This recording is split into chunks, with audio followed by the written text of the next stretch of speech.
पहले चरण में 821 जो स्मारक थे, जो लाइव मॉन्यूमेंट्स हमारे थे, उसमें मंदिर, मस्जिद, चर्च, उनको खोलने की एएसआई ने स्वीकृति दी थी।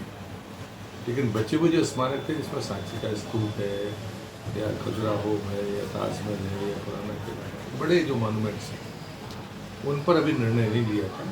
वो निर्णय अभी लिया है कि 6 जुलाई से देश के सभी एएसआई के स्मारकों को खोलने की अनुमति है। शर्त एक है कि हमें सुरक्षा का ध्यान रखना पड़ेगा।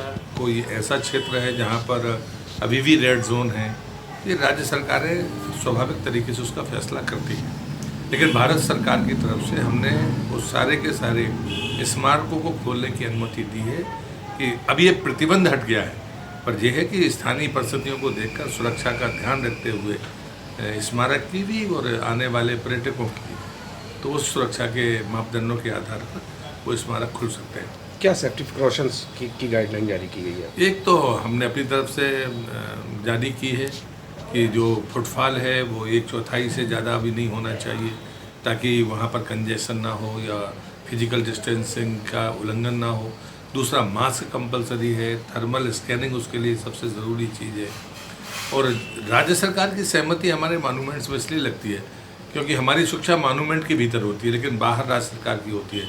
अगर राज्य सरकार सहमत है तो वो मॉन्यूमेंट खुलेगा, पर कई जगह पर राज्य सरकारों ने स्वयं ने फैसला कर रखा है कि वहाँ पर वो मॉन्यूमेंट ना खुलें, तो हम उनके गाइडलाइंस का पालन करेंगे। हम एक दूसरे की गाइडलाइंस का पालन करें, ये बात इसमें बहुत ज़रूरी है।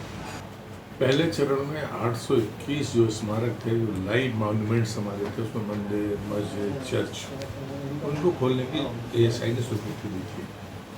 लेकिन बचे हुए जो स्मारक थे, जिसमें सांची का स्तूप है या खजुराहो है या ताजमहल है या पुराना किला है, बड़े जो मॉन्यूमेंट्स हैं, उन पर अभी निर्णय नहीं लिया था।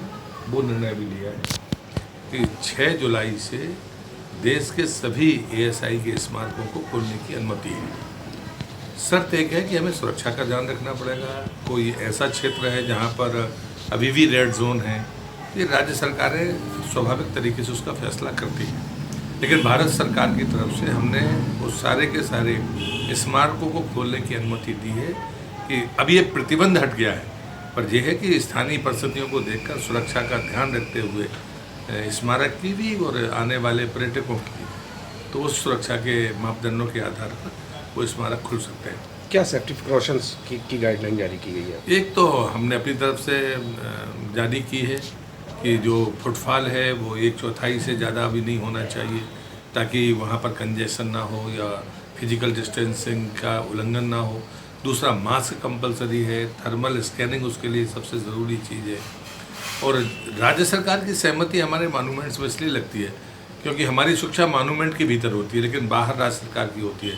अगर राज्य सरकार सहमत है तो वो मॉन्यूमेंट खुलेगा, पर कई जगह पर राज्य सरकारों ने स्वयं ने फैसला कर रखा है कि वहाँ पर वो मॉन्यूमेंट ना खुलें, तो हम उनके गाइडलाइंस का पालन करेंगे। हम एक दूसरे की गाइडलाइंस का पालन करें, ये बात इसमें बहुत ज़रूरी है।